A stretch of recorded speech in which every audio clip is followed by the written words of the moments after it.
Praise the Lord. കർത്താവായ യേശു ക്രിസ്തുവിൻ്റെ നിസ്തുല്യ നാമത്തിൽ എല്ലാ ബഹുമാന്യരായ ദൈവദാസന്മാർക്കും സഹോദരീ സഹോദരന്മാർക്കും എൻ്റെ ക്രിസ്തീയ വന്ദനം അറിയിക്കുന്നു. റോമാലേഖനത്തിലേക്ക് നിങ്ങളുടെ ശ്രദ്ധ ഞാൻ തിരിക്കുകയാണ്. ഇത് നമ്മുടെ 16-ാമത്തെ ധ്യാനമാണ്. ദൈവഹിതമെങ്കിൽ ഈ ധ്യാനത്തോടെ റോമാലേഖനം 1-ാം അധ്യായം പൂർത്തീകരിക്കുവാനാണ് ഞാൻ താല്പര്യപ്പെടുന്നത്. ചില ആഴ്ചകൾ നമുക്ക് ഈ പാൻഡമിക്കിനോടുള്ള ബന്ധത്തിലൊരു ഗ്യാപ്പ് വന്നു. എങ്കിലും മടങ്ങി റോമാലേഖനത്തിൻ്റെ ധ്യാനത്തിലേക്ക് കടന്നു വരുവാൻ കർത്താവ് കൃപ ചെയ്തതോർത്ത് ഞാൻ ദൈവത്തിന് സ്തോത്രം ചെയ്യുന്നു. ഇന്ന് നമ്മൾ മുഖ്യമായിട്ടും ചിന്തിക്കുവാൻ താല്പര്യപ്പെടുന്നത് റോമാലേഖനം 1-ാം അധ്യായം 28 മുതൽ 32 വരെയുള്ള വേദഭാഗമാണ്.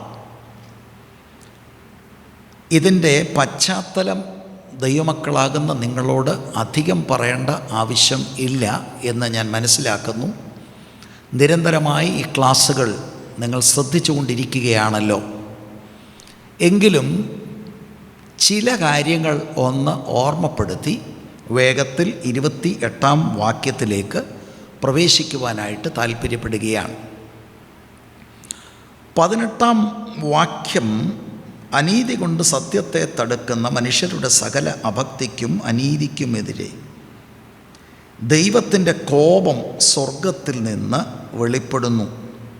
ദൈവകോപത്തെക്കുറിച്ച് പൊതുവായ പ്രസ്താവനയാണ് നമ്മളതിൻ്റെ ആ വാക്യത്തിൽ നിന്ന് ഗ്രഹിപ്പാനായിട്ട് കഴിയുന്നത്. ദൈവകോപത്തെക്കുറിച്ച് ലോകത്തിൽ ഉള്ള എല്ലാ മനുഷ്യരോടും സുവിശേഷം ഏറ്റെടുക്കാത്ത സകല മനുഷ്യർക്കും എതിരെ ദൈവത്തിൻ്റെ കോപം ഉണ്ട്. ഇതാണ് പോൾ പറയുന്നത്. ഇപ്പോൾ 16-17 വാക്യത്തിൽ പൗലോസ് സുവിശേഷം അവതരിപ്പിച്ചു. അത് പിന്നീട് പൗലോസ് സുവിശേഷത്തെക്കുറിച്ച് വിശദീകരിക്കും.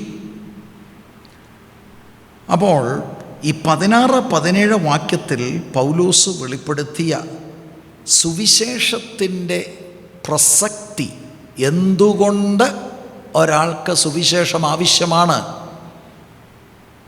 കാരണം എല്ലാ മനുഷ്യരും സുവിശേഷം കൂടാതെ ദൈവത്തിൻ്റെ കോപത്തിലാണ്. സുവിശേഷത്തെ കൂടാതെ ഭൂമിയിലെ ഒറ്റ മനുഷ്യനും ദൈവ മുൻപാകെ നീതീകരിക്കപ്പെടുവാൻ കഴിയുകയില്ല. അതിനാണ് 18 മുതലുള്ള വാക്യങ്ങളിൽ മനുഷ്യൻ്റെ ദൈവത്തെ കൂടാതെയുള്ള സ്ഥിതിയെക്കുറിച്ച് പൗലോസ് വിശദീകരിക്കുന്നത്. 18-ാം വാക്യത്തിൻ്റെ 2-ാം ഭാഗം മുതൽ 23-ാം വാക്യം വരെ എന്തുകൊണ്ട് ദൈവകോപം വെളിപ്പെടുന്നു എന്നതാണ് വിഷയം. ഇപ്പോൾ 18-ാം വാക്യത്തിൽ തന്നെ നമ്മളത് മലയാളം വേദപുസ്തകത്തിലെ ആദ്യ ഭാഗമാണ്. അനീതി കൊണ്ട് സത്യത്തെ തടുക്കുന്ന മനുഷ്യരുടെ സകല അഭക്തിക്കും അനീതിക്കുമെതിരെ, അല്ലെങ്കിൽ അനീതിക്കും നേരെയാണ് ദൈവത്തിൻ്റെ കോപം സ്വർഗത്തിൽ നിന്ന് വെളിപ്പെടുന്നത്. അപ്പം എന്തുകൊണ്ടാണ് ദൈവത്തിൻ്റെ കോപം വെളിപ്പെടുന്നത്? അവർ ദൈവത്തിൻ്റെ സത്യത്തെ, ദൈവത്തെക്കുറിച്ചുള്ള സത്യത്തെ അവർ സപ്രസ് ചെയ്യുന്നു. അപ്പം ഇവർ സത്യം ലഭിച്ചവരാണ്. 19-20 വാക്യത്തിൽ പൊതുവായ വെളിപ്പാട് ലോകത്തിലെ സകല മനുഷ്യർക്കും ലഭിച്ചതാണ്. ദൈവത്തിൻ്റെ സർവശക്തിയെക്കുറിച്ചും സർവജ്ഞാനത്തെക്കുറിച്ചും സുവിശേഷം ലഭിച്ചിട്ടില്ലാത്തവർക്ക് പോലും ദൈവം വളരെ തെളിവായി അവർക്ക് ഗ്രഹിക്കത്തക്കവണ്ണം കാര്യങ്ങൾ വെളിപ്പെടുത്തിയിട്ടുണ്ട്. പക്ഷേ ആ വെളിപ്പാട് കിട്ടിയ ജനം അത് തിരസ്കരിച്ചു. അതുകൊണ്ട് അവരുടെ മേൽ ദൈവത്തിൻ്റെ കോപം ഉണ്ട്. 21 മുതൽ 23 വരെയുള്ള വാക്യങ്ങൾ നമ്മൾ പരിശോധിച്ചാൽ ദൈവത്തിൻ്റെ തേജസ്സിനെ, ആ ഗ്ലോറിയെ മനുഷ്യൻ പെർവേർട്ട് ചെയ്തു. വിഗ്രഹങ്ങളിലേക്ക് മനുഷ്യൻ തിരിഞ്ഞു. ഇതാണ് നമ്മൾക്ക് കാണുവാൻ കഴിയുന്നത്. 21 മുതൽ ഉള്ള വചനങ്ങൾ, അവർ ദൈവത്തെ അറിഞ്ഞിട്ടും അവനെ ദൈവമെന്നോർത്ത് മഹത്വീകരിക്കുകയോ നന്ദി കാണിക്കുകയോ ചെയ്യാതെ തങ്ങളുടെ നിരൂപണങ്ങളിൽ വ്യർത്ഥരായി തീർന്നു. അവരുടെ വിവേകമില്ലാത്ത ഹൃദയം ഇരുണ്ടുപോയി. ജ്ഞാനികളെന്ന് പറഞ്ഞുകൊണ്ട് അവർ മൂഢരായി. അടുത്ത വാക്യം ശ്രദ്ധിക്കണം. അക്ഷയനായ ദൈവത്തിൻ്റെ തേജസ്സിനെ അവർ ക്ഷയമുള്ള മനുഷ്യർ, പക്ഷി, നാൽക്കാലി, ഇഴജാതി എന്നിവയുടെ രൂപസാദൃശ്യമായി മാറ്റിക്കളഞ്ഞു. They exchanged the glory of God for idols. അതുകൊണ്ട് ദൈവത്തിൻ്റെ കോപം മനുഷ്യരുടെ മേലുണ്ട്. ഇങ്ങനെയുള്ള സ്ഥിതിയിൽ നിന്ന് ആളുകളെ വിടുവിക്കുവാൻ ഒറ്റ മാർഗമേ ഉള്ളൂ. അത് യേശുക്രിസ്തുവിൻ്റെ സുവിശേഷം ആണ്. അപ്പോൾ ദൈവത്തിൻ്റെ കോപം മനുഷ്യരുടെ മേലുണ്ട് എന്നുള്ള പൊതുവായ ആ പ്രസ്താവന 18-ാം വാക്യത്തിൽ നമ്മൾ കണ്ടു. അതിനുശേഷം നമ്മൾ 18-ാം വാക്യത്തിൻ്റെ അടുത്ത ഭാഗം മുതൽ 23-ാം വാക്യം വരെ എന്തുകൊണ്ട് ദൈവകോപം വെളിപ്പെടുന്നു എന്നതാണ് നമ്മൾ മനസ്സിലാക്കുന്നത്. ഇതിനോട് ചേർന്നാണ് 4-മത്തെ ഒരു കാര്യം. അതാണ് 28-ാം വാക്യത്തിൽ ഇന്നത്തെ നമ്മുടെ ധ്യാന വിഷയം. ദൈവത്തെ പരിജ്ഞാനത്തിൽ ധരിപ്പാൻ ഇഷ്ടമില്ലാഞ്ഞതിന് തക്കവണ്ണം ദൈവം അവരെ ഉചിതമല്ലാത്തത് ചെയ്യുവാൻ നികൃഷ്ട ബുദ്ധിയിൽ ഏൽപ്പിച്ചു. ദൈവത്തിൻ്റെ ആ പരിജ്ഞാനത്തെ ധരിപ്പാൻ ഇഷ്ടമില്ലാഞ്ഞതിന്. അപ്പോൾ മനുഷ്യന് ദൈവം അനുവദിച്ചു കൊടുത്ത ദൈവിക വെളിപ്പാടിനെ ബോധപൂർവം മനുഷ്യൻ തിരസ്കരിക്കുന്നത് കൊണ്ട്, റിജക്റ്റ് ചെയ്ത് റിബല്യസ് ആകുന്നത് കൊണ്ട് ദൈവത്തിൻ്റെ കോപം മനുഷ്യരുടെ മേൽ ഉണ്ട്. അടുത്ത കാര്യം 24 മുതൽ 32 വരെയുള്ള വാക്യങ്ങളിൽ എങ്ങനെയാണ് ഈ ദൈവകോപം വെളിപ്പെടുന്നത്? അത് നമ്മൾ 27 വരെയുള്ള വചനങ്ങൾ കഴിഞ്ഞ ധ്യാനങ്ങളിലൊക്കെ നമ്മൾ ശ്രദ്ധിച്ചതാണ്. 3 വട്ടം 24, 26, 28 ഈ വാക്യങ്ങളിൽ ഗോഡ് ഗേവ് ദം അപ്പ്, ദൈവം അവരെ ഏൽപ്പിച്ചു കൊടുത്തു എന്നത് ആവർത്തിച്ച് പറയുന്നതായിട്ട് നമ്മൾക്ക് കാണാനായിട്ട് കഴിയും. എങ്ങനെയാണ് ഈ ദൈവകോപം വെളിപ്പെടുന്നത്? പെട്ടെന്ന് ആളുകൾ ചിന്തിക്കും, നമ്മളങ്ങോട്ട് ഇറങ്ങിപ്പോകുന്നു, പെട്ടെന്ന് എന്തെങ്കിലും ഒരു സംഭവമുണ്ടായി, പെട്ടെന്നൊരു ഭൂമി കുലുക്കമുണ്ടായി, അല്ലെങ്കിൽ മഴയത്ത് ഇടിമിന്നലുകൊണ്ട് ഒരാൾ മരിക്കുന്നു, അല്ലെങ്കിൽ പെട്ടെന്ന് എന്തെങ്കിലും ഒരു ഭയങ്കര ആപത്ത് വന്ന്, അങ്ങനെയൊക്കെ സംഭവിക്കാം. പക്ഷെ ഇവിടെ എഴുതിയിരിക്കുന്നത് ആ നിലയിലുള്ള ദൈവത്തിൻ്റെ കോപം അല്ല. ദൈവം ഈ റിബല്യസ് ആയിട്ടുള്ള ആളുകളെ, അവർക്ക് പാപത്തിൽ പുളയാൻ ഉള്ള അവരുടെ വ്യഗ്രതയ്ക്ക് ദൈവം വിട്ടുകൊടുക്കുകയാണ്. അതാണ് നമ്മൾ 24 മുതൽ 32 വരെയുള്ള വാക്യങ്ങളിൽ നമുക്ക് കാണുവാൻ കഴിയുന്നത്. ഗോഡ് ഗിവ്സ് ദം ഓവർ എന്ന് പറഞ്ഞാൽ അതിൻ്റെ അർത്ഥം എന്താ?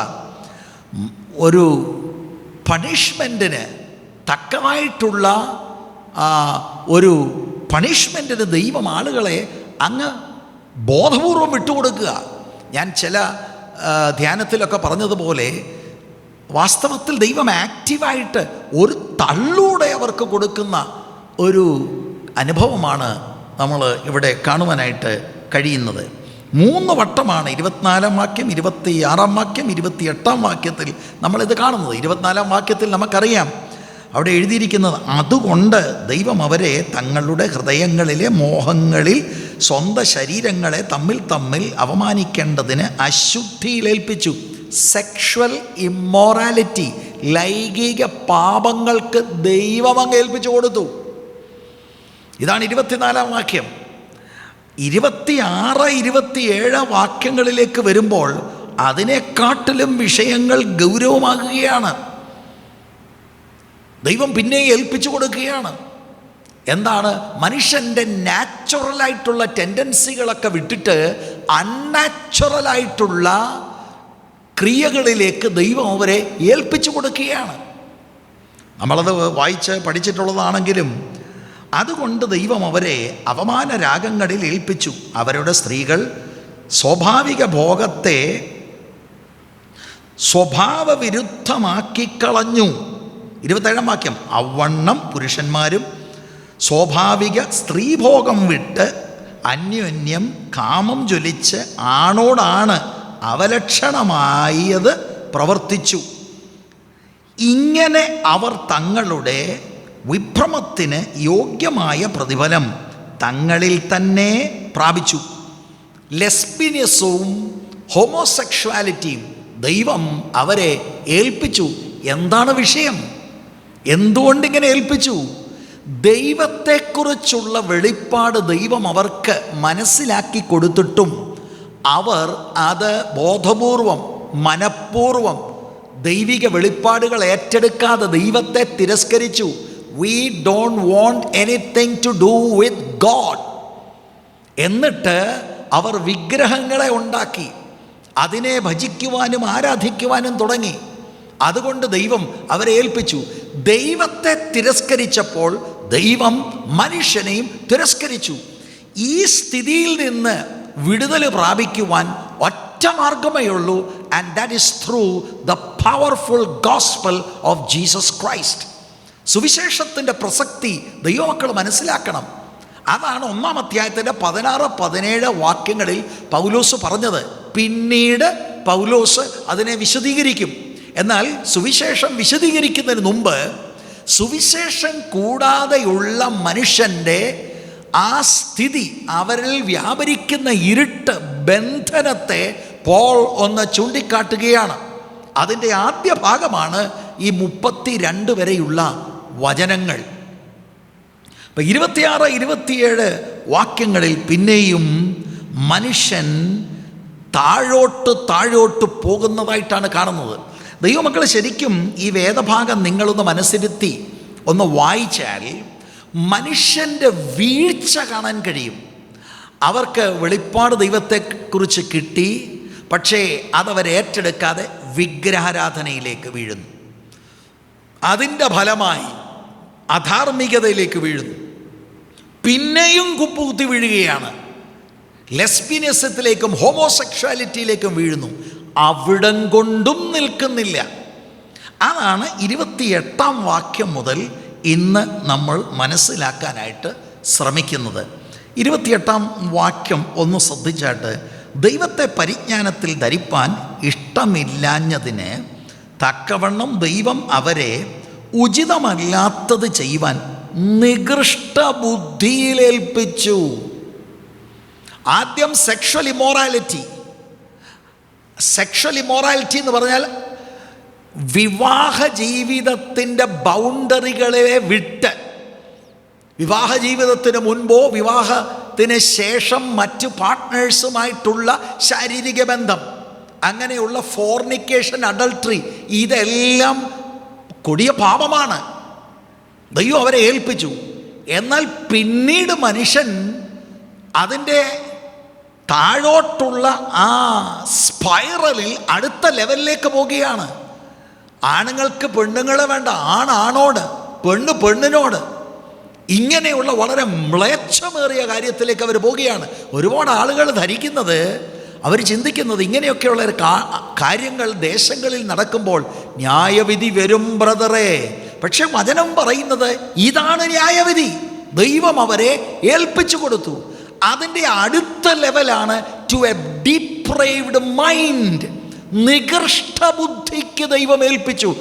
അതാണ് ഏറ്റവും താഴെ, കൂപ്പുകുത്തി ഏറ്റവും താഴെ അവർ ചെല്ലുകയാണ്. There is no hope without the gospel. ശരിക്കും മൈൻഡ് ക്ലാരിറ്റിയോടുകൂടെ ചിന്തിപ്പാൻ കഴിയാത്ത ഒരു വല്ലാത്ത സ്ഥിതിയിലേക്ക് മനുഷ്യൻ തരം താണ് പോകുകയാണ്. എന്താണ് ഇതിൻ്റെ കാരണം? ഇതിൻ്റെ കാരണം ദൈവം തന്നെക്കുറിച്ച് വെളിപ്പെടുത്തി. ന്യായമായി ദൈവത്തെ അന്വേഷിക്കേണ്ടവരായിരുന്നു അവർ. പക്ഷെ ദൈവത്തെ അന്വേഷിക്കേണ്ടതിന് പകരം അവരുടെ സ്വന്തം സങ്കല്പങ്ങളിൽ ഉണ്ടായിരുന്ന വിഗ്രഹങ്ങളെ ഉണ്ടാക്കിയവർ ആരാധിച്ചു, ദൈവത്തോട് മത്സരിച്ചു, ദൈവത്തോട് പറഞ്ഞു എനിക്ക് ദൈവത്തെ വേണ്ട. ദൈവം പറഞ്ഞു അങ്ങനെയാണെങ്കിൽ ദൈവവും പറഞ്ഞു ഐ അബാൻഡൻ യു. അങ്ങനെയാണ് ഇത് സംഭവിച്ചിരിക്കുന്നത്. നോക്കി അവിടെ എഴുതിയിരിക്കുന്നത്, അവരെ ഉചിതമല്ലാത്തത്, അപ്രോപ്രിയേറ്റ് ആയിട്ടുള്ള കാര്യങ്ങൾ അവർക്കിനി ചെയ്യാൻ കഴിയില്ല. ഉചിതമല്ലാത്തത് ചെയ്യുവാൻ നികൃഷ്ട ബുദ്ധിയിൽ ഏൽപ്പിച്ചു. ഞാൻ ബാക്കി വാക്യങ്ങളിലൂടെ വായിച്ചിട്ട് അതിൻ്റെ വ്യാഖ്യാനത്തിലേക്ക് വരാം. 29-ാം വാക്യം, അവർ സകല അനീതിയും ദുഷ്ടതയും അത്യാഗ്രഹവും ദുർബുദ്ധിയും നിറഞ്ഞവർ, അസൂയ, കൊല, പിണക്കം, കപടം, ദുശ്ശീലം എന്നിവ തിങ്ങിയവർ, കുരളക്കാർ, ഏഷണിക്കാർ, ദൈവദ്വേഷികൾ, നിഷ്ഠൂരന്മാർ, ഗർവിഷ്ഠന്മാർ, ആത്മപ്രശംസകർ, പുതുദോഷം സങ്കൽപ്പിക്കുന്നവർ, മാതാപിതാക്കന്മാരെ അനുസരിക്കാത്തവർ, ബുദ്ധിഹീനർ, നിയമലംഘികൾ, വാത്സല്യമില്ലാത്തവർ, കനിവറ്റവർ, ഈ വക പ്രവർത്തിക്കുന്നവർ മരണയോഗ്യർ എന്നുള്ള ദൈവന്യായം അവർ അറിഞ്ഞിട്ടും അവയെ പ്രവർത്തിക്ക മാത്രമല്ല പ്രവർത്തിക്കുന്നവരിൽ പ്രസാദിക്കുകയും കൂടെ ചെയ്യുന്നു എന്ന് പറഞ്ഞാൽ ദിസ് ഈസ് ദ ഡെപ്ത് എന്നുള്ളത് നമുക്ക് മനസ്സിലാക്കാം. ഇതിനകത്ത് നിന്ന് വിടുവിക്കാൻ ലോകത്തിൽ ആർക്കും കഴിയത്തില്ല, സുവിശേഷത്തിന് മാത്രമേ കഴിയുകയുള്ളൂ. സുവിശേഷത്തിൻ്റെ പ്രസക്തി അവിടെയാണ് നമുക്ക് ഗ്രഹിപ്പാൻ കഴിയുന്നത്. സുവിശേഷം എല്ലാവർക്കും ആവശ്യമാണ്. ദൈവത്തെ കൂടാതെയുള്ള സമൂഹം, ദൈവത്തെ കൂടാതെയുള്ള കുടുംബം വലിയ ദുരന്തത്തിലേക്ക് പാഞ്ഞു നീങ്ങിക്കൊണ്ടിരിക്കുകയാണ് എന്നുള്ളതാണ് ഈ വേദഭാഗങ്ങളിൽ നിന്ന് നമുക്ക് മനസ്സിലാക്കാൻ കഴിയുന്നത്. അപ്പോൾ 28-ാം വാക്യം, ദൈവത്തെ പരിജ്ഞാനത്തിൽ ധരിക്കുവാൻ ഇഷ്ടമില്ലാത്തതിന് തക്കവണ്ണം ദൈവം അവരെ ഉചിതമല്ലാത്തത് ചെയ്യുവാൻ നികൃഷ്ട ബുദ്ധിയിൽ ഏൽപ്പിച്ചു. അപ്പം ആളുകൾ ദൈവത്തെ ബോധപൂർവമായി തിരസ്കരിച്ചു.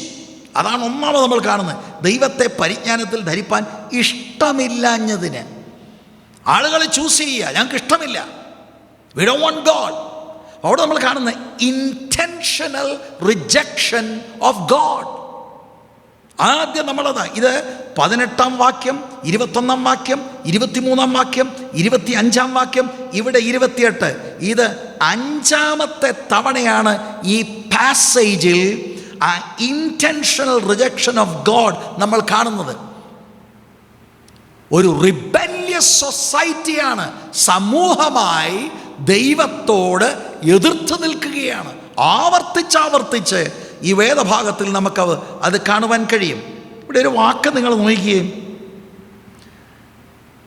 അവരെ ഉചിതമല്ലാത്തത്, അവരാണ് ഈ ദൈവത്തെ പരിജ്ഞാനത്തിൽ ധരിക്കുവാൻ ഇഷ്ടമില്ലാത്തതിന് തക്കവണ്ണം ദൈവം അവരെ ഉചിതമല്ലാത്തത് ചെയ്യുവാൻ നികൃഷ്ട ബുദ്ധി കേൾപ്പിച്ചു. ആരാ ഈ അവര്? നിങ്ങളുടെ കൈവശം ഒരു പേന ഉണ്ടെങ്കിൽ നിങ്ങൾ ഈ 28-ാം വാക്യത്തിൽ നിന്ന് 27, 26, 25, 24 അങ്ങനെ മേളോട്ട് നിങ്ങൾ കയറിപ്പോയാൽ 18-ാം വാക്യത്തിൽ വന്ന് നിൽക്കും. എല്ലായിടത്തും അവര് എന്ന് എഴുതിയിട്ടുണ്ട്. ഞാൻ 1-2 വാക്യം വായിക്കുമ്പോൾ നിങ്ങൾക്ക് അത് മനസ്സിലാക്കാൻ കഴിയും. 27-ാം വാക്യത്തിൽ ഇങ്ങനെ അവർ തങ്ങളുടെ വിഭ്രമത്തിന് യോഗ്യമായ പ്രതിഫലം തങ്ങളിൽ തന്നെ പ്രാപിച്ചു. 26-ൽ അവരെ അപമാന രാഗങ്ങളിൽ ഏൽപ്പിച്ചു. 25-ൽ ദൈവത്തിൻ്റെ സത്യം അവർ വ്യാജമാക്കി. 24-ൽ അതുകൊണ്ട് ദൈവം അവരെ തങ്ങളുടെ ഹൃദയങ്ങളിൽ. അങ്ങനെ മേളോട്ട് നിങ്ങൾ വായിച്ചാൽ 18-ാം വാക്യത്തിൽ വന്ന് നിൽക്കും. അനീതി കൊണ്ട് സത്യത്തെ തടുക്കുന്ന മനുഷ്യരാണ്. അവരുടെ സകല അഭക്തിക്കും അനീതിക്കുമെതിരെയാണ് ദൈവത്തിൻ്റെ കോപം. അവർ എന്ന് പറയുന്നത് ഒരു സമൂഹമാണ്. It's not talking about the church, സഭയെക്കുറിച്ചല്ല. സുവിശേഷം റിജക്റ്റ് ചെയ്ത, ദൈവത്തെ റിജക്റ്റ് ചെയ്യുക, ദൈവമില്ലാതെ ഇരിക്കുന്ന സമൂഹം, അതാണ് അവര് എന്നവിടെ എഴുതിയിരിക്കുന്നത്. അതൊരു വ്യക്തിയല്ല, ഹിയോ ഷിയോ അല്ല, ബട്ട് ഇറ്റ് ഈസ് ദേ. ഇതാണ് നമുക്കവിടെ കാണാൻ കഴിയുന്നത്. ദൈവം അവരെ, 28-ാം വാക്യമാണ് നമ്മൾ ചിന്തിച്ചുകൊണ്ട് ഇരിക്കുന്നത്. ആഴത്തിൽ ദൈവത്തെക്കുറിച്ചുള്ള അറിവ് പിന്തുടരുകയോ അല്ലെങ്കിൽ ഇതിനകം തന്നെ ഉള്ള അറിവ് ഗൗരവമേറിയ ആഴത്തിൽ നിലനിർത്തുകയോ ചെയ്യാത്തവരാണ് ഇവർ. അവർക്ക് ഓൾറെഡി ദൈവത്തെക്കുറിച്ചുള്ള അറിവ് ഉണ്ട്. പക്ഷേ അതിലവർ നിലനിൽക്കുകയോ അത് ആഴത്തിലേക്ക് പോകുകയോ ചെയ്യാതെ ബോധപൂർവം അവർ ദൈവത്തെ തിരസ്കരിക്കുന്നു. ഇതാണ് നമ്മൾ കാണുന്നത്.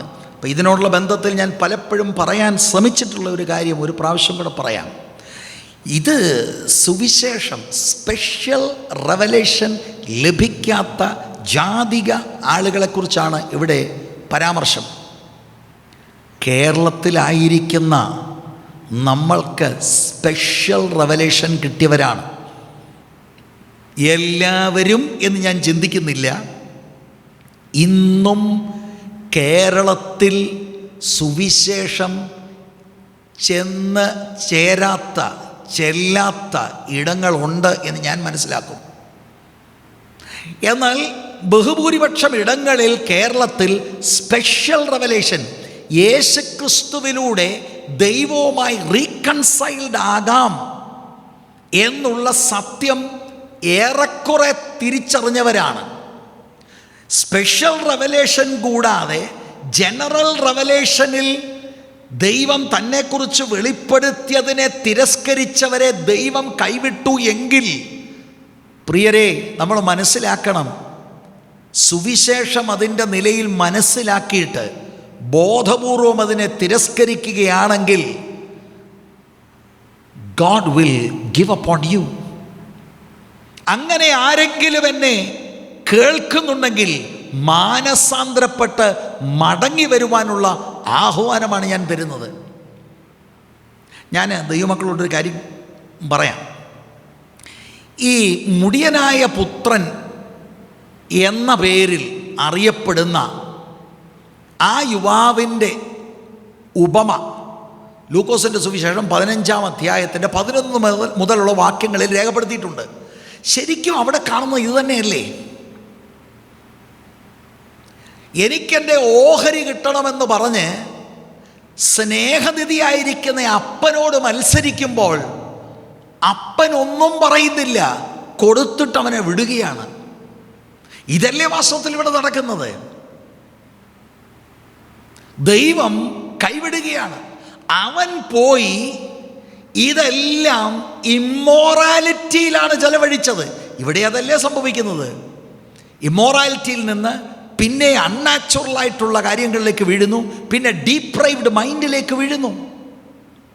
ആ സ്ഥിതിയിലിരിക്കുമ്പോഴാണ് അവന് സുബോധമുണ്ടായി അവൻ മടങ്ങി വരുന്നത്.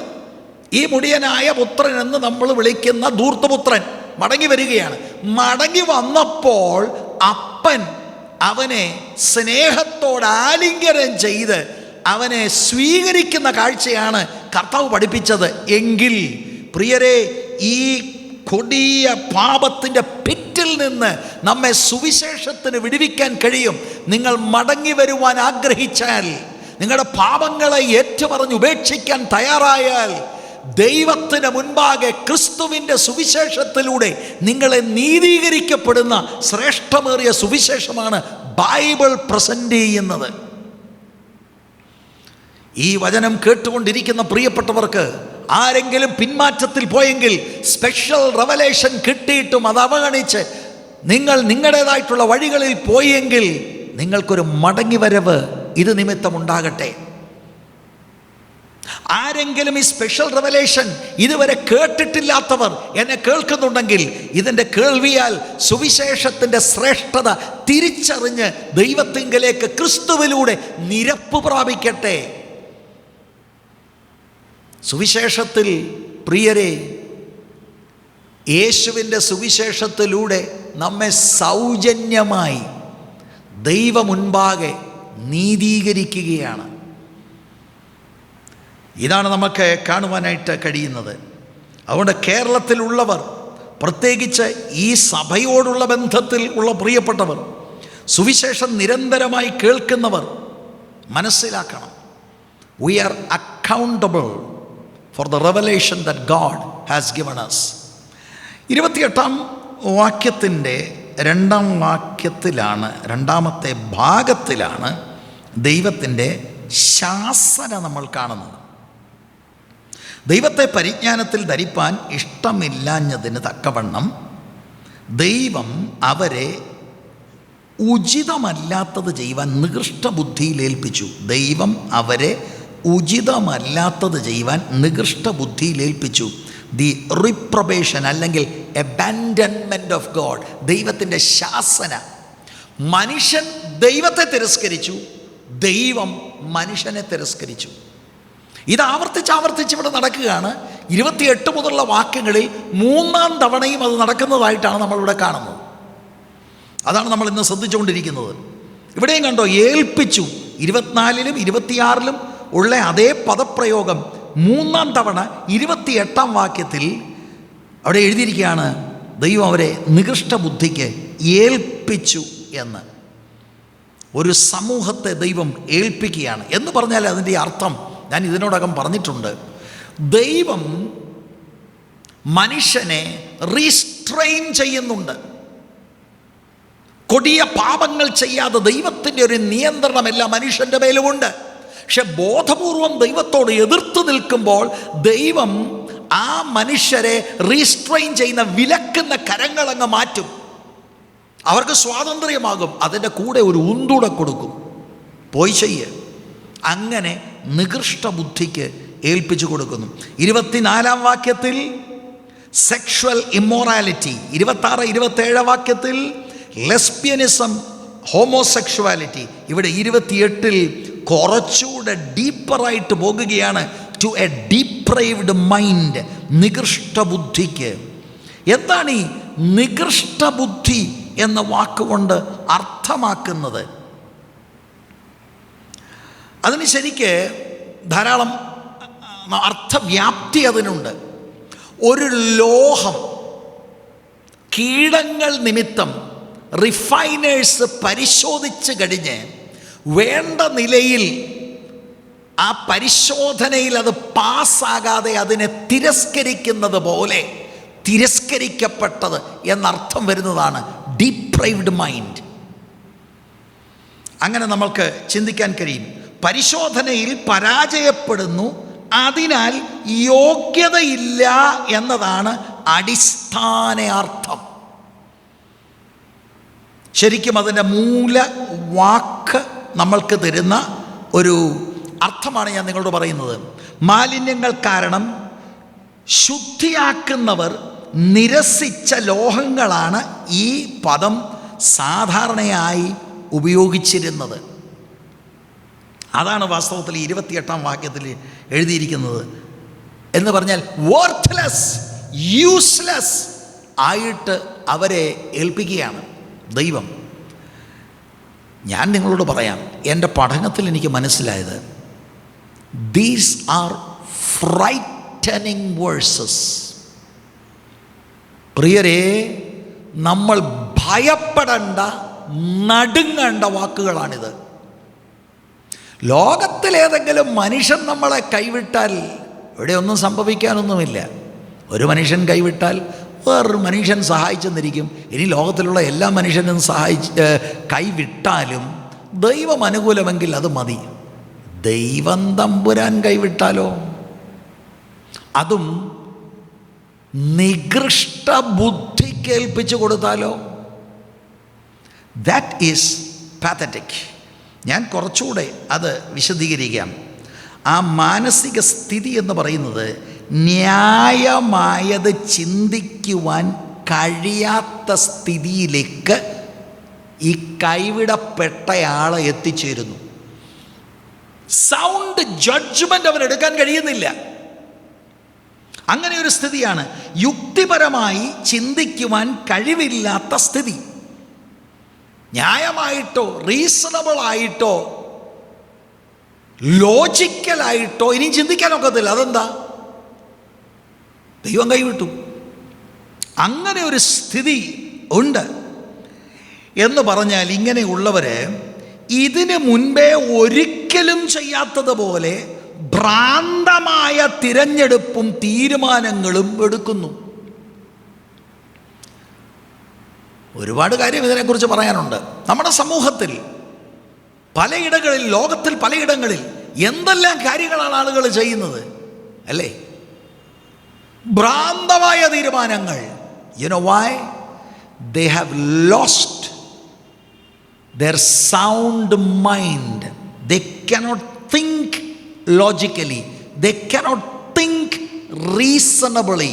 They cannot take a sound judgment. ദൈവം കൈവിട്ട കേസുകളാണ്. ഇവിടെയും ഞാൻ പറയാം, സുവിശേഷത്തിന് വിടുവിക്കാൻ കഴിയും. That is the power of the gospel. സുവിശേഷത്തിന് വിടുവിക്കാൻ കഴിയും. ദൈവത്തെ ബോധപൂർവം തിരസ്കരിച്ചത് കൊണ്ട് മൂന്നാമത്തെ ലെവലിലേക്ക് താഴുകയാണ്. നികൃഷ്ട ബുദ്ധിക്ക് ദൈവം ഏൽപ്പിച്ചു. എന്തിന്? ഉചിതമല്ലാത്തത് ചെയ്യുവാൻ. ഉചിതമല്ലാത്തത് നിരന്തരമായി ജീവിത ശൈലിയായി മാറേണ്ടത്. ഉചിതമല്ലാത്തതെന്ന് പറഞ്ഞാൽ ന്യായമല്ലാത്തത്, അപ്രോപ്രിയേറ്റ് അല്ലാത്തത്. അത് ചെയ്യുവാൻ ദൈവം അങ്ങ് അവരെ ഏൽപ്പിക്കുകയാണ്. ഇത് ഞാൻ സൂചിപ്പിച്ചതുപോലെ വളരെ ഭയമുളവാക്കുന്ന വാക്കുകളാണ്. ആ ആളവരുടെ മൈൻഡ് സെറ്റ് എന്ന് പറഞ്ഞാൽ ധാർമ്മികമായോ ആത്മീകമായോ വേണ്ട നിലയിൽ തീരുമാനങ്ങൾ എടുക്കാൻ കഴിയാത്ത ഒരു മാനസിക സ്ഥിതിയിലേക്ക് ഈ ദൈവം കൈവിട്ടയാൾ എത്തപ്പെടുകയാണ്. എന്താണ് റൂട്ട് പ്രോബ്ലം എന്നറിയാമോ? Root problem, he has rejected God. We all need God. We cannot do without God. ഇത് എന്നെ കേട്ടുകൊണ്ടിരിക്കുന്ന വ്യക്തികൾ മാത്രമല്ല, കുടുംബങ്ങൾ മാത്രമല്ല, ദേശങ്ങൾ ഇതറിയണം, സമൂഹം ഇതറിയണം, ഭാരതം ഇതറിയണം. എന്തുകൊണ്ടാണ് അൺനാച്ചുറൽ ആയിട്ടുള്ള കാര്യങ്ങൾ ഉണ്ടാകുന്നത്? എത്ര ഭയാനകമാകുന്ന കാര്യമാണ് അൺനാച്ചുറലായുള്ള കാര്യം. അതിന് പോലും ഇപ്പോൾ നിയമപരമായി നമ്മൾ അതിനെ അംഗീകരിക്കുന്ന സ്ഥിതിയിലേക്ക് എത്തിയെങ്കിൽ എത്ര അധപ്പതിച്ചു എന്നുള്ളത് നാം കാലഘട്ടത്തെ നോക്കി മനസ്സിലാക്കണം. ഒരാണും കൂടെ കല്യാണം കഴിക്കുന്നത് അല്ല, അതിനിപ്പോൾ എന്താ? എടാ, രണ്ടുപേർക്കും സ്വാതന്ത്ര്യം ഇല്ലേ? അവരാരെയും ഉപദ്രവിച്ചില്ലല്ലോ. എന്തെല്ലാം ന്യായങ്ങളാണ്. പൊതുവിൽ സമൂഹം അംഗീകരിക്കപ്പെടുന്ന കാലയളവിലേക്ക് എത്തിക്കൊണ്ടിരിക്കുകയാണ് നമ്മുടെ ഇടയിൽ. വിദേശ രാജ്യങ്ങളിൽ ആ സംസ്കാരം ഏറെക്കുറെ ആ നിലയിൽ അംഗീകരിക്കപ്പെട്ടു കഴിഞ്ഞു. This is God's judgment. We need the gospel of Jesus Christ. സുവിശേഷത്തിന് വിടുവിക്കാൻ കഴിയും. ഞാൻ കഴിഞ്ഞ ഒരു ധ്യാനത്തിൽ പറഞ്ഞതുപോലെ കൊരിന്ത് സഭയിലുള്ള പലരും ആ നിലയിൽ അൺനാച്ചുറലായിട്ട് നടന്നവരെയാണ് സുവിശേഷം വിടുവിച്ച് അവരെ കൊരിന്ത് സഭയിലെ വിശുദ്ധന്മാരാക്കി തീർത്തത്.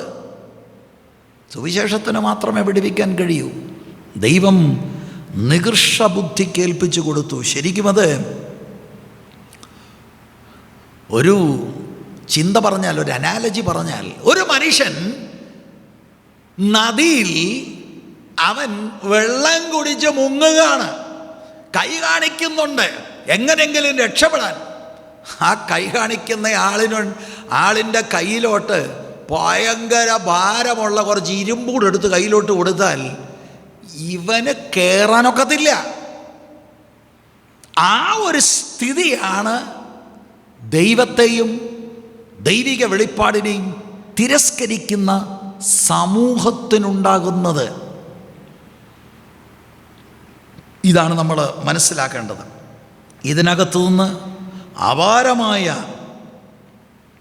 ഒരു ദൈവിക ഇടപെടലിന് മാത്രമേ വിടുവിക്കാൻ കഴിയുകയുള്ളൂ എന്ന് നാം ഗ്രഹിക്കണം. 29 മുതൽ 31 വരെയുള്ള വാക്യങ്ങളിൽ ഇങ്ങനെയുള്ള നികൃഷ്ട ബുദ്ധിയിൽ ഏൽപ്പിച്ച മനുഷ്യൻ്റെ ആ ബുദ്ധിയിൽ നിന്ന് ഉളവാകുന്ന റിസൾട്ട് എന്താ എന്നുള്ളത് വിവരിക്കുകയാണ്. 28 മുതലുള്ള വാക്യങ്ങൾ നിങ്ങളുടെ കയ്യിലൊരു വേദപുസ്തകം ഉണ്ടെങ്കിൽ നിങ്ങളുടെ ഒന്ന് ഫോളോ ചെയ്താട്ടെ. ദൈവത്തെ പരിജ്ഞാനത്തിൽ ധരിക്കുവാൻ ഇഷ്ടമില്ലാത്തതിന് തക്കവണ്ണം ദൈവം അവരെ ഉചിതമല്ലാത്തത് ചെയ്യുവാൻ നികൃഷ്ട ബുദ്ധിയിൽ ഏൽപ്പിച്ചു.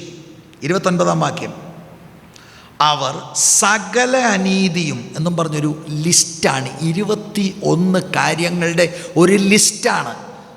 അനേക ദൈവദാസന്മാർ അതിനെ 3 സെക്ഷനുകളായിട്ടും 4 സെക്ഷനുകളായിട്ടും ഒക്കെ തിരിച്ചിട്ടുണ്ട്. സെക്ഷനുകളെക്കാട്ടിലും നമ്മൾ ഈ ലിസ്റ്റ് ഒന്ന് പരിശോധിക്കണം. ശരിക്കും ഡീപ്രൈവ്ഡ് ആയിട്ടുള്ളൊരു മൈൻഡ് സെറ്റുള്ള ആളിൽ വെളിപ്പെടുന്ന കാര്യമാണ് പൗലോസ് ഇവിടെ ആത്മനിയോഗത്തിൽ എഴുതി വച്ചിരിക്കുന്നത്. ഇത് 21 കാര്യങ്ങൾ ഉൾപ്പെട്ട ഒരു ദൈർഘ്യമുള്ള ലിസ്റ്റാണെന്നൊക്കെ പറയുമ്പോൾ ഇതതിൻ്റെ ഓൾ ഇൻക്ലൂസീവ് ലിസ്റ്റാണെന്നൊന്നും ചിന്തിക്കരുത്. അങ്ങനെയാണ് നമ്മൾ മനസ്സിലാക്കേണ്ടത്. ഇതൊരു റെപ്രസെൻറ്റേറ്റീവ് ലിസ്റ്റായിട്ട് കണക്കിടണം. ധാർമ്മികമായി അധപ്പതിച്ച, ദൈവം കൈവിട്ട ഒരു സമൂഹത്തിൻ്റെയോ രാഷ്ട്രത്തിൻ്റെയോ അവരിൽ വെളിപ്പെടുന്ന തിന്മയുടെ ഒരു റെപ്രസെൻറ്റേറ്റീവ് ലിസ്റ്റായിട്ട് നമ്മളിതിനെ കണക്ക് ആക്കണം എന്നതാണ് ഞാൻ ചിന്തിക്കുന്നത്. അവർ സകല അനീതിയും ദുഷ്ടതയും അത്യാഗ്രഹവും ദുർബുദ്ധിയും, കേൾക്കണം ആ വാക്ക്, നിറഞ്ഞവർ. ആദ്യം ഞാൻ ആ വാക്ക് ഒന്ന് വിശദീകരിക്കാം. ഈ മേൽപ്പറഞ്ഞ തിന്മയെല്ലാം നിറഞ്ഞവർ.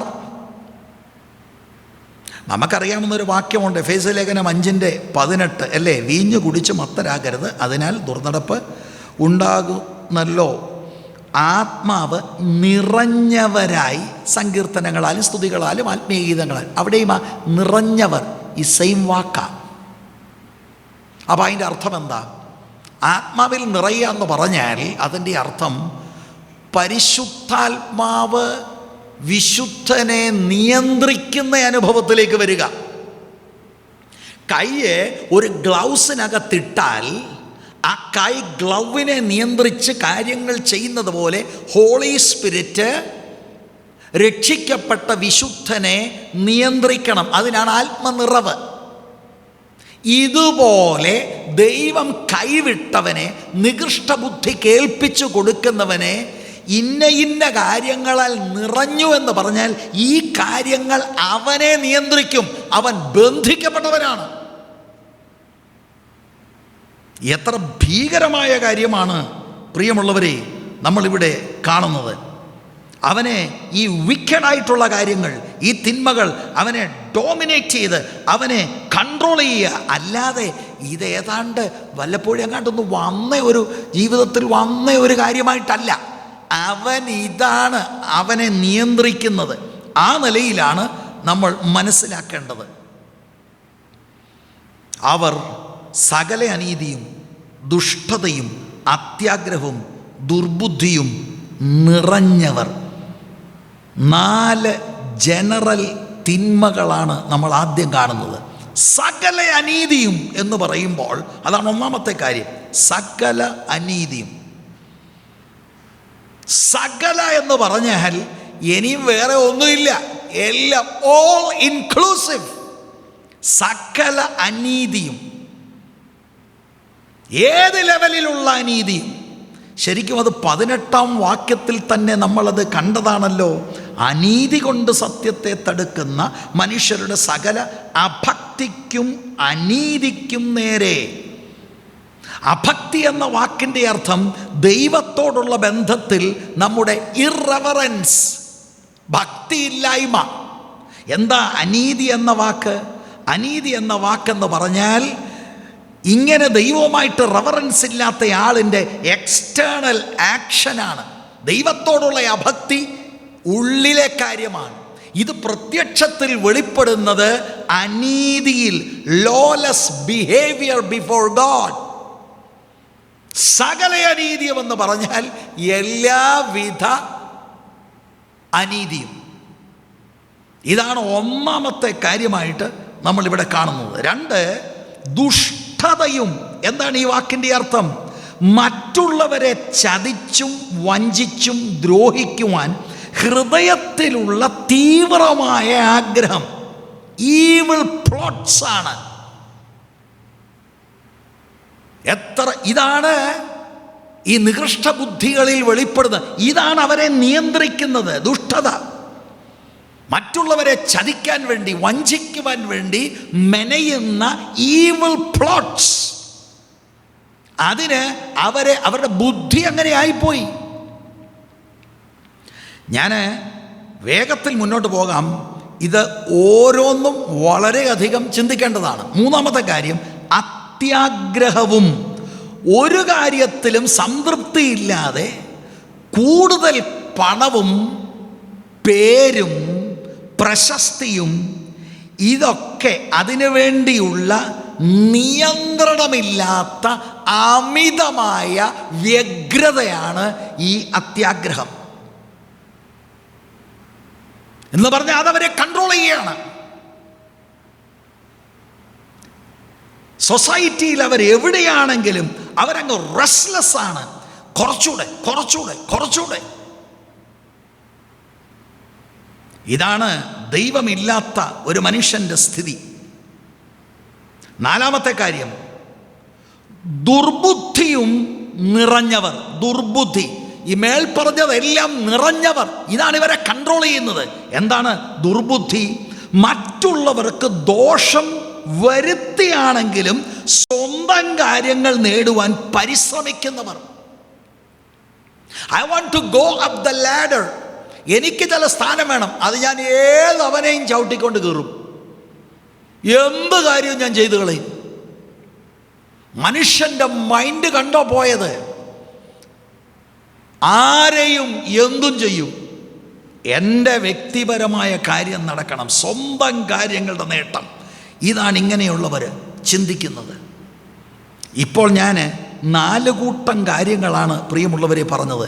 5-ാമത്തെ കാര്യത്തിലേക്ക് പ്രവേശിക്കുമ്പോൾ 29-ന്റെ 2-ാം ഭാഗം, അവിടെ നമ്മൾ അടുത്ത 5 പാപങ്ങളിലൂടെയാണ് അവിടെ കാണുന്നത്.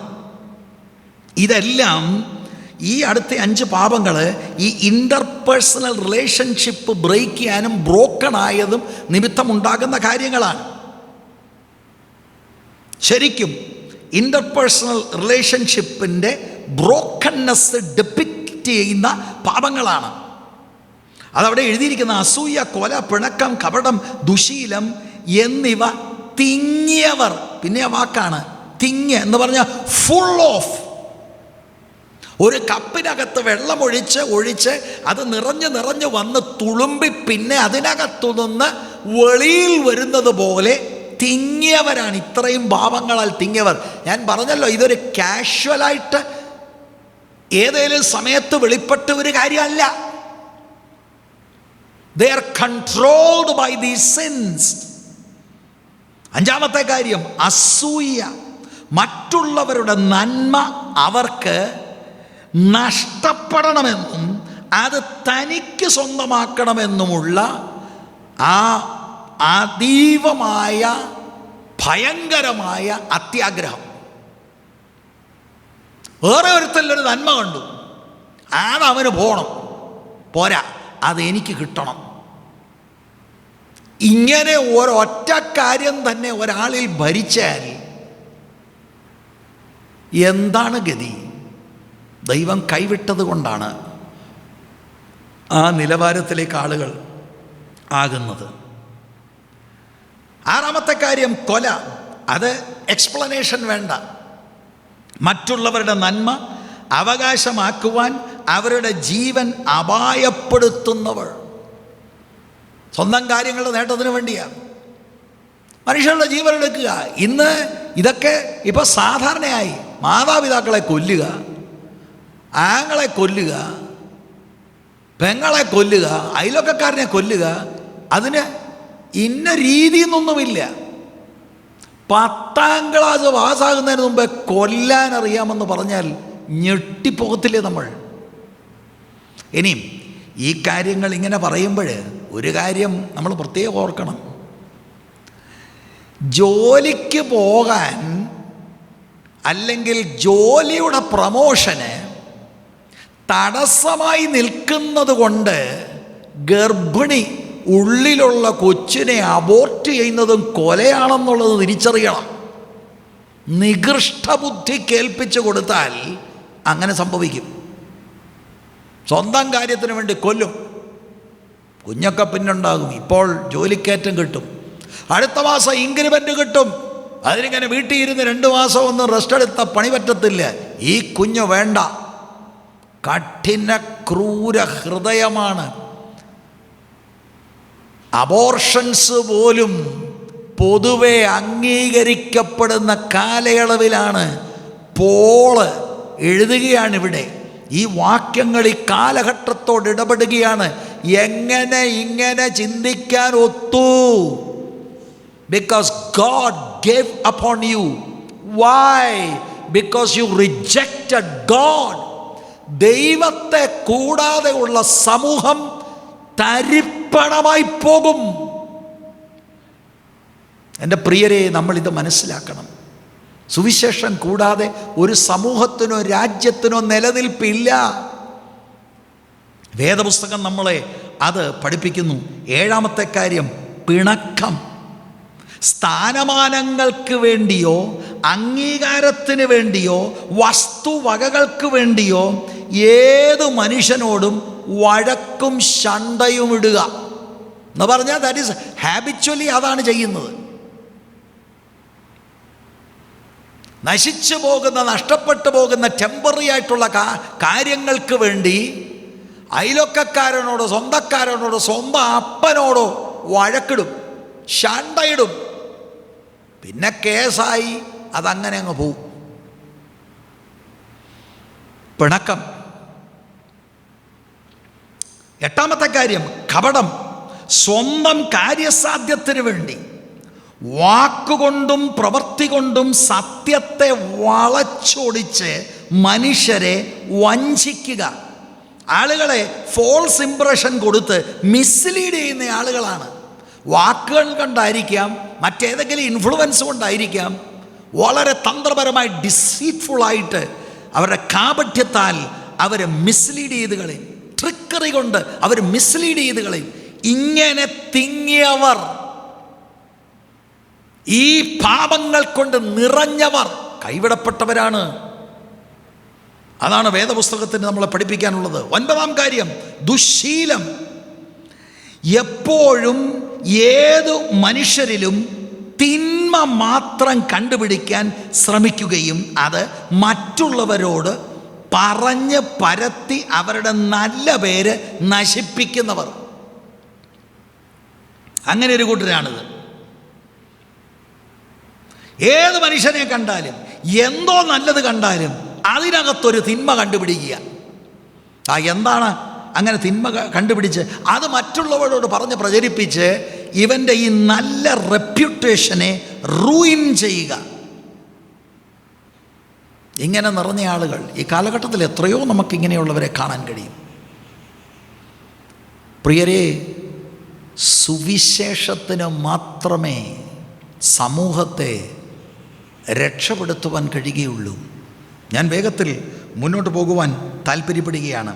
30ാമത്തെ വാക്യം മുതൽ, അല്ലെങ്കിൽ 30ാമത്തെ വാക്യവും 31ാമത്തെ വാക്യത്തിൽ ഇത് രണ്ടായിട്ട് ചിന്തിക്കുന്നവരുണ്ട്. 3ാമത്തെ സെക്ഷനും 4ാമത്തെ സെക്ഷനുമായിട്ടൊക്കെ ചിന്തിക്കുന്നവരുണ്ട്.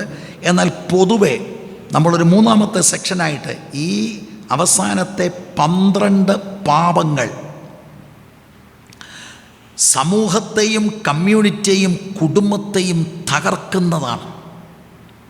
10ാമത്തെ കാര്യം, കുരളക്കാർ. അതിന് ഇംഗ്ലീഷിൽ ഗോസിപ്പ് എന്ന വാക്കാണ് കാണുന്നത്.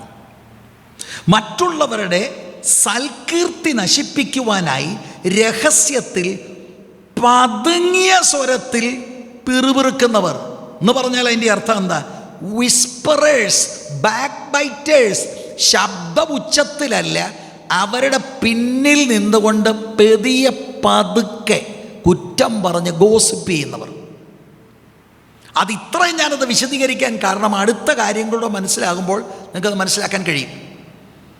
കുരളക്കാർ അവർ വളരെ സീക്രട്ടായിട്ട് ഹഷ്ഡ് ടോണിലാണ് അവരിത് പറഞ്ഞുവെന്ന് വേറൊരാൾക്ക് പിടികിട്ടാതെ വണ്ണം മറ്റുള്ളവരെ കുറിച്ച് അവരുടെ പിറകിൽ നിന്നവർ പറയും. എന്തിനു വേണ്ടിയാണ്? ഉദ്ദേശം എന്താണ്? അവരുടെ നല്ല റെപ്യൂട്ടേഷനെ ഡിസ്ട്രോയ് ചെയ്യണം. എന്നാൽ വേറൊരു കൂട്ടരുണ്ട്, അതാണ് 11-ാം വാക്യത്തിൽ, ഏഷണിക്കാർ. അതിന് ഇംഗ്ലീഷിൽ കൊടുത്തിരിക്കുന്ന സ്ലാൻഡറേഴ്സ്. ഇത് തമ്മിലുള്ള വ്യത്യാസം നിങ്ങൾക്ക് മനസ്സിലാക്കാൻ കഴിയും. ഈ സ്ലാൻഡറേഴ്സ് അല്ലെങ്കിൽ ഏഷണിക്കാരെന്ന് പറയുന്നത് മറ്റുള്ളവരുടെ സൽകീർത്തി നശിപ്പിക്കുവാനായി അവരെക്കുറിച്ച് കഥകൾ ശരിയാണെങ്കിലും തെറ്റാണെങ്കിലും അത് ഉച്ചസ്വരത്തിൽ പറഞ്ഞ് പ്രസിദ്ധപ്പെടുത്തുവാൻ വ്യഗ്രതയുള്ളവരാണ്. അവർക്കിപ്പം ശാന്തമായിട്ട് പറഞ്ഞ് ആരും കാണാതെ പറഞ്ഞ് അതിനകത്തൊന്നും കാര്യമൊന്നുമില്ല. അവരുറക്കെ തന്നെ പറയും. സ്ലാൻഡറേഴ്സ്. നിയന്ത്രണം വിട്ടുപോയിരിക്കുകയല്ലേ ഈ കാലഘട്ടം. നമ്മൾക്ക് ഒരു കാര്യം അത്ഭുതകരമായിട്ട് തോന്നും. ഇതൊക്കെ ദൈവത്തെ തള്ളിയവരെക്കുറിച്ച് ദൈവം അവരെ നികൃഷ്ടബുദ്ധി കേൾപ്പിച്ചപ്പോൾ ഇങ്ങനെയുള്ള കാര്യങ്ങൾ വെളിപ്പെടുന്നു എന്നാണ് പറയുന്നത്. പക്ഷേ ഈ ലിസ്റ്റ് വായിച്ചപ്പോൾ ഇതിനുള്ളത് നിങ്ങൾക്ക് മനസ്സിലായില്ലേ, ഇതൊക്കെ ഇന്ന് ദൈവസഭയ്ക്കകത്ത് പലരിലും ഓപ്പറേറ്റ് ചെയ്യുന്നുണ്ട്. ചിന്തിക്കാൻ വേണ്ടി പറഞ്ഞതാണ്. നമുക്കൊരു മടങ്ങിവരവ് ആവശ്യമാണ്. ദൈവം വെറുക്കുന്ന കാര്യമാണ്, സ്വഭാവമാണിത്. എങ്ങനെയാണ് രക്ഷിക്കപ്പെട്ട് സ്നാനപ്പെട്ട് ദൈവകൃപയിൽ നിൽക്കുന്ന ആളുകളിൽ ഇത് ഓപ്പറേഷനിലാകുന്നത്? കൂട്ടു സഹോദരനെ ഏത് വില കൊടുത്തും തരം താഴ്ത്തി ആളുകളുടെ മുൻപിൽ അവതരിപ്പിക്കാനും പാരവെക്കുവാനും തുനിയുന്ന എത്രയോ ആളുകൾ ഉണ്ട്. എത്ര പറഞ്ഞാലും മനസ്സിലാകാത്ത ആളുകളില്ലേ? You need the gospel. You need deliverance. ആളുകളെ ഡീഫെയിം ചെയ്യുവാൻ ഇറങ്ങുന്ന ആളുകൾ ഓപ്പണായിട്ട് ശബ്ദമുയർത്തി ബ്രോഡ്കാസ്റ്റ് ചെയ്യുന്നത് പോലെ അത് ഏത് മാധ്യമം വേണേലും ഉപയോഗിക്കും. സൗകര്യമല്ലേ ഇപ്പം? വാട്സാപ്പ്, ഫേസ്ബുക്ക് എന്ന് വേണ്ട, ഇതിലൂടെ ഉള്ളതും ഇല്ലാത്തതും, ഉള്ളത് കിട്ടിയാൽ അതിൻ്റെ കൂടെ ആ തൊങ്ങലും ഒക്കെ ഒന്ന് വെച്ച് പിടിപ്പിച്ച് അതിൻ്റെ നിലയിൽ, കാരണം റോ ആയിട്ട് പോയാലും അതൊരു ഗുണമില്ലേ, അതിനെ ആ വേണ്ട നിലയിൽ ഒന്ന് പുഷ്ടിപ്പെടുത്തിയൊക്കെ അങ്ങോട്ട് അവതരിപ്പിക്കാം. ഓർത്തോണം, ഇത് ഈ ലിസ്റ്റിനകത്ത് പേരുണ്ടോ എന്നുള്ളത് ഓർത്തോണം. എൻ്റെ പ്രിയരേ, ഞാൻ നിങ്ങളോട് അപേക്ഷിക്കുകയാണ്, ഈ മെഡിറ്റേഷന് ശേഷം നിങ്ങൾ വ്യക്തിപരമായി ഈ ദൈവത്തിൻ്റെ വചനവുമായിട്ടൊന്ന് ഇരിക്കുക. ഞാനും നിങ്ങൾ ഒരുപോലെ ഈ ദൈവവചനം നമ്മളെ വിവേചിക്കണം. വചനം ഒരു കണ്ണാടി പോലെ നമ്മുടെ മുൻപിൽ ഇന്ന് പകൽ നിൽക്കുകയാണ്.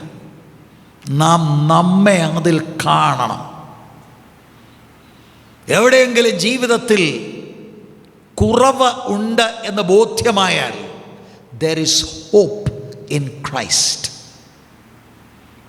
വിടുതലിന് സാധ്യത ഉണ്ട്. ക്രിസ്തുവിൻ്റെ സുവിശേഷത്തിന് വിടുവിക്കുവാൻ കഴിയും. 12ാമത്തെ കാര്യം, ദൈവദ്വേഷികൾ, ഹേറ്റേഴ്സ് ഓഫ് ഗോഡ് എന്നാണ് ഇംഗ്ലീഷിൽ നമ്മൾക്ക് കാണുവാൻ കഴിയുന്നത്. ഇവർ ദൈവവും അവിടുത്തെ നിയന്ത്രണങ്ങളും നിയമങ്ങളുമായി യാതൊരു ബന്ധവുമില്ലാത്തവരും അവർ ആഗ്രഹിക്കുന്നത് പോലെ ചെയ്യാൻ licence ആഗ്രഹിക്കുന്നവരുമാണ്. They have nothing to do with the word of God and nothing to do with God. They want to do what their mind says to do. അങ്ങനെയുള്ള ആളുകളാണ്. അവർക്ക് ദൈവത്തിൻ്റെ വചനത്തിലെ വെച്ചിരിക്കുന്ന റെസ്ട്രിക്ഷൻസ്, നിയമങ്ങൾ, ഇതൊന്നും അവർക്ക് വിഷയമേ അല്ല. അവർ അവരുടെ സ്വന്തം കാര്യം ചെയ്യുവാനായി ഏൽപ്പിച്ചു കൊടുത്തവർ. 13-ാമത്തെ കാര്യം, നിഷ്ഠൂരന്മാർ. ഇൻസൊളൻ്റ് എന്നുള്ള വാക്കാണ് ചില തർജ്ജിമകളിൽ. ഒരു ധിക്കാരിയായ വ്യക്തി, മറ്റുള്ളവരെ തനിക്ക് താഴെയായി കണക്കാക്കി അവരെ അപമാനിക്കുന്ന അഹങ്കാരിയായ വ്യക്തി. ഇതൊക്കെ പെട്ടെന്ന് നമുക്ക് തന്നെ വരത്തില്ലേ? അതൊക്കെ നമ്മുടെ ചർച്ചിലില്ലേ? ഉണ്ടോ? ഞാൻ കഴിഞ്ഞിട്ടേ ഉള്ളൂ എല്ലാവരും, ബാക്കി എല്ലാവരും എന്തോ? That is pride my brethren. അതാണ് ഈ വാക്കിൻ്റെ അർത്ഥം. They are lifted up with pride. അവർക്ക് തന്നെ തോന്നുക, they have a lofty sense of superiority. സ്വന്തമായിട്ട് ഉണ്ടാക്കി തോന്നുകയാണിത്. മറ്റുള്ളവരെല്ലാം താഴെയാണ്. കർത്തൃമേശ കൊടുക്കുമ്പോൾ ഇന്നയാളാണ് അടുത്ത് നിൽക്കുന്നതെങ്കിൽ മനസ്സിൽ ബുദ്ധിമുട്ട് വന്ന് മാറുന്ന പുള്ളികളുണ്ടോ? ഇപ്പം ഇല്ല. അതെന്താ? ഇപ്പം സൂം വഴിയാ. പലരും അങ്ങനെയാണ് ഇപ്പം ചെയ്യുന്നത്. കൺവീനിയൻറ്റ്. എന്നാൽ സഭ ഒരുമിച്ച് കടന്നു വരുമ്പോൾ you feel brother that you are so superior to all the rest of the brethren. അങ്ങനെയുള്ള ആളുകളാണ് ഈ ഇൻസൊളൻ്റ് എന്നുള്ളത്. അവർ മറ്റുള്ളവരെ ധിക്കാരത്തോടെ ഇൻസൾട്ട് ചെയ്യുന്നവരും വേർബലായിട്ട് അവരെ അറ്റാക്ക് ചെയ്യുന്നവരും അങ്ങനെയുള്ള ആളുകളാണ്. 14-ാമത്തെ കാര്യം, ഗർവിഷ്ഠന്മാർ, അറോഗന്റ് പീപ്പിൾ. സ്വയം പ്രാധാന്യമുള്ള, അമിതമായ ബോധമുള്ള ഒരു അഹംഭാവിയായ വ്യക്തി. താനൊഴികെ മറ്റെല്ലാവരും നിന്നയുള്ളവർ. മറ്റുള്ളവരെയെല്ലാം കണ്ടംപ്റ്റായിട്ട്. ഇതിനാണ് നമ്മൾ ഈ പറയുന്നത് ഈഗോ ഉള്ള ആളുകൾ, ഈഗോയിസ്റ്റിക്കൽ പേഴ്സൺ. സെൽഫ് ഇമ്പോർട്ടൻസ് ആണ് അവർക്ക്. ഗർവിഷ്ഠന്മാർ, സ്വയം പ്രാധാന്യമുള്ള, അമിതമായ ബോധമുള്ള ഒരു അഹംഭാവിയായ വ്യക്തിയും താനൊഴികെ മറ്റെല്ലാവരോടും നിന്നയുള്ളവരും. 15-ാമത്തെ കാര്യം, ആത്മപ്രശംസക്കാർ. ഇംഗ്ലീഷിലെ ബോസ്റ്റ്ഫുൾ. ഏകദേശമൊക്കെ അടുത്തടുത്ത് മീനിങ് വരുന്ന വാക്കുകളാണ്. എങ്കിലും അത് പോള് വ്യത്യസ്തമായി എഴുതിയിരിക്കുന്നത് കൊണ്ട് ഞാൻ അതിലൂടെ നിങ്ങളെ ഒന്ന് കൊണ്ടുപോകുകയാണ്. സുവിശേഷം കൂടാത്ത സമൂഹത്തിൻ്റെ സ്ഥിതി ദൈവത്തിൻ്റെ ആത്മാവ് നമ്മുടെ മുൻപിൽ കാണിക്കുകയാണ്. ബോസ്റ്റ്ഫുൾ, ദുഷിച്ച ഉദ്ദേശത്തോടെ അലഞ്ഞ് തിരിഞ്ഞ് നടക്കുന്ന മനുഷ്യരുടെ അതിശോക്തിയും അതിരുകടന്ന് പരിശോധിക്കാൻ കഴിയാത്ത ക്ലെയിമുകളും നമ്മൾ കണ്ടിട്ടില്ലേ? ഈ ക്വാക്സ് ആയിട്ടുള്ളവർ വൻ കാര്യങ്ങളാണ്. അവിടെ അത് നടന്നു, ഇവിടെ അത് നടന്നു, ഭയങ്കര നടന്നു. ഇതൊന്ന് വേരിഫൈ ചെയ്യാൻ ഒക്കുമോ? അങ്ങനെ ഒക്കത്തില്ല. കാരണം പറയുന്ന ദേശങ്ങളൊക്കെ വേറെയാണ്. ഇങ്ങനെയുള്ള ചില ശുശ്രൂഷകർ പോലും ഉണ്ട്. They are wandering people. ഇവിടുന്ന് അങ്ങോട്ട്, അവിടുന്ന് ഇങ്ങോട്ട്, അങ്ങനെ അവിടെ ഏതാണ്ട് നടന്നു, ഇങ്ങനെ ഇവിടെ ഏതാണ്ട് നടന്നു. സ്വയം ഉയർച്ചയ്ക്ക് വേണ്ടി അവർ മറ്റ് ദുഷിച്ച ഉദ്ദേശത്തോടു കൂടി നടക്കുന്നവരാണ്. എക്സ്ട്രാവഗന്റ് ക്ലെയിംസ് ആണ്. ശരിക്കും ഈ വാക്ക് എൻ്റെ അർത്ഥം നമ്മൾ വിശദീകരിച്ചാൽ വാണ്ടറിങ് എന്നും റോമിങ് എന്നും എന്ന് പറഞ്ഞാൽ കറങ്ങി നടക്കുന്ന, അലഞ്ഞു തിരിഞ്ഞ് നടക്കുന്ന എന്നർത്ഥം വരുന്ന വാക്കൂടെയാണ്. ഇങ്ങനെയുള്ള ബിസിനസ്സുകാരുണ്ട്, ഇങ്ങനെയുള്ള ഈ ക്വാക്സ് ആയിട്ടുള്ളവരുണ്ട്. ചുമ്മാതെ ഉണ്ടാക്കിയ ഭയങ്കര വൻകാര്യങ്ങൾ പറഞ്ഞ മനുഷ്യരെ ഭ്രമിപ്പിക്കുന്ന ആളുകൾ, ബോസ്റ്റ്ഫുൾ പീപ്പിൾ. 16-ാമത്തെ കാര്യം, പുതുദോഷം സങ്കല്പിക്കുന്നവർ. ഭയങ്കരമാന്നേ. ഇൻവെൻറ്റേഴ്സ് ഓഫ് ഈവിൾ തിങ്സ്, ഇതുവരെ കണ്ടുപിടിക്കാത്തത് അവർ കണ്ടുപിടിക്കും. എന്താണെന്നറിയാമോ? ഡീപ്രൈവ്ഡ് മൈൻഡാണ്. നേരത്തെ സങ്കല്പിക്കുവാനും പോലും കഴിയാത്ത പുതിയ രീതിയിലുള്ള ദുഷ്ടതയെ അവർ സംയോജിപ്പിക്കുന്നവർ digital പുള്ളികളാണ്. God has given up. പുതിയ തരത്തിലുള്ള വിക്കറ്റ്നെസ്സുകളെ ഇവർ കണ്ടുപിടിക്കുന്നവർ. ഒരിക്കലും നമുക്ക് ഊഹിക്കാൻ കഴിയാത്ത കാര്യങ്ങളെ അവർ ആവിഷ്കരിക്കുന്ന ആളുകൾ. നമ്മൾ അന്തം വിട്ടുപോകും. ഇപ്പോഴീ മാധ്യമങ്ങളിലും ഒക്കെ വരുന്നത്, ഈവൻ പേപ്പറിലൊക്കെ വരുന്ന പല കാര്യങ്ങൾ നമ്മൾ അന്തം വിട്ടു നിൽക്കുക. ഇത്രയും ചെറുപ്പത്തിൽ ഇവരെങ്ങനെയാണ് ഇങ്ങനെ ചിന്തിക്കുന്നത്? This is the problem. They gave up on God and God gave them up. This is the society without the gospel. 17ാമത്തെ കാര്യം, മാതാപിതാക്കന്മാരെ അനുസരിക്കാത്തവർ. ഇതിനൊരു വിശദീകരണം ആവശ്യമുണ്ടെന്ന് എനിക്ക് തോന്നുന്നില്ല. മാതാപിതാക്കളെ നിരസിക്കുകയും അവരോട് അനാദരവ് കാണിക്കുകയും അവരുടെ നിർദ്ദേശങ്ങൾ നിരസിക്കുകയും ചെയ്യുന്നവർ. ഇതിനകത്തെ കുഴപ്പം ഞാൻ പറയാം.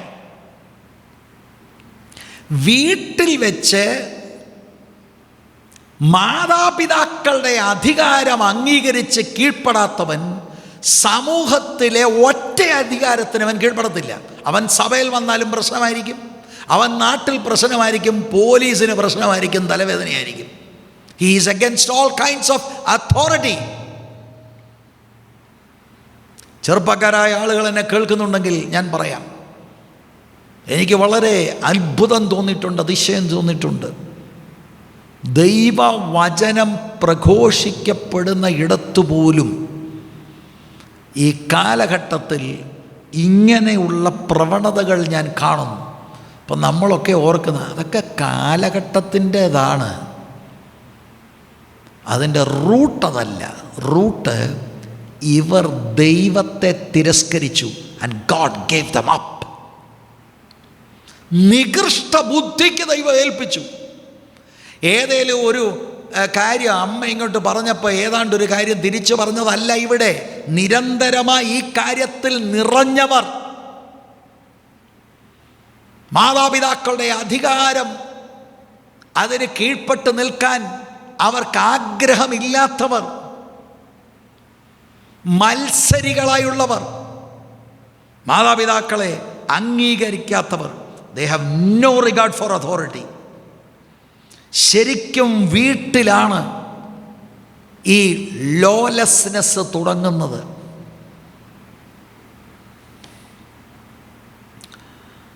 പതിനെട്ടാമത്തെ കാര്യം, ബുദ്ധിഹീനർ. ഇംഗ്ലീഷിൽ വിതൗട്ട് അണ്ടർസ്റ്റാൻഡിങ് അല്ലെങ്കിൽ സെൻസ്ലെസ് എന്നാണ് എഴുതിയിരിക്കുന്നത്. ദൈവത്തെക്കുറിച്ചോ ധാർമ്മികതയെക്കുറിച്ചോ ബുദ്ധിപരമായി ചിന്തയില്ലാത്തവർ. എന്തുകൊണ്ടാണ്? Mind has gone, it's deprived. റീസണബിളായി ലോജിക്കലായി അവർക്കൊന്നും ചിന്തിക്കാനോ തീരുമാനമെടുക്കാൻ നോ മോർ, അവർക്കങ്ങനെ കഴിയത്തില്ല. 19ാമത്തെ കാര്യം, നിയമലംഘികൾ. വളരെ ശ്രദ്ധിക്കണം. ഇതിന് അൺട്രസ്റ്റ് വർത്തി എന്നും ഫെയ്ത്ത്ലെസ് എന്നും ഒക്കെ ഉണ്ട്. ഇതിൻ്റെ അർത്ഥം കവനന്റ് ബ്രേക്കേഴ്സ്, ഉടമ്പടി ലംഘിക്കുന്നവർ. കല്യാണത്തിൻ്റെ ആണെങ്കിലും ബിസിനസ്സിൻ്റെ ആണെങ്കിലും സഭയിലെ മെമ്പർഷിപ്പിൻ്റെ ആണെങ്കിലും എന്താണെങ്കിലും they are untrustworthy, they are faithless. ഏത് ഉടമ്പടിയെ അവർ ലംഘിക്കും? അവർ ഉടമ്പടി ലംഘിക്കുന്നവരും വാഗ്ദാനങ്ങൾ ലംഘിക്കുന്നവരുമാണ്. അവർ എടുക്കുന്ന പ്രതിജ്ഞ അവർ അർത്ഥമാക്കുന്നില്ല. കൈപിടിച്ച് പറയാ, സുഖത്തിലും ദുഃഖത്തിലും നന്മയിലും തിന്മയിലും ആരോഗ്യത്തിലും രോഗത്തിലും എല്ലാം കൈപിടിച്ച് പറഞ്ഞ ചുമ്മാ പറഞ്ഞ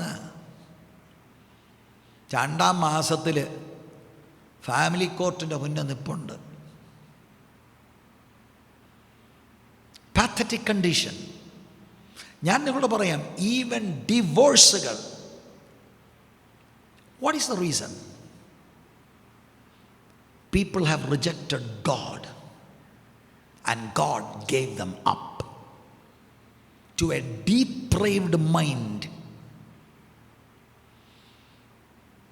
20ാമത്തെ കാര്യം, വാത്സല്യമില്ലാത്തവർ, വിത്തൗട്ട് നാച്ചുറൽ എഫെക്ഷൻ. മറ്റുള്ളവരുടെ ആവശ്യത്തോട് അനുകമ്പയോ പരിഗണനയോ ഇല്ലാത്ത സ്വയം സംതൃപ്തിയാണ് അവരുടെ ഏക ആഗ്രഹം. അത് കുടുംബത്തിലുള്ളവരാകട്ടെ സഭയിലുള്ളവരോടാകട്ടെ ആരോടും യാതൊരു നിലയിലുള്ള അനുകമ്പയോ പരിഗണനയില്ല. മറ്റുള്ളവൻ്റെ ആവശ്യം അവർക്ക് വിഷയമല്ല. അവർക്കൊറ്റ കാര്യമേ ഉള്ളൂ വിഷയം, സെൽഫ് ഗ്രാറ്റിഫിക്കേഷൻ. 21ാമത്തെ കാര്യം, കനിവറ്റവർ, ruthless, without pity, without mercy എന്നൊക്കെയുള്ള വാക്കുകളാണ്. കരുണയും ദയയും കാണിക്കാത്ത വ്യക്തികൾ. ഇതാണ്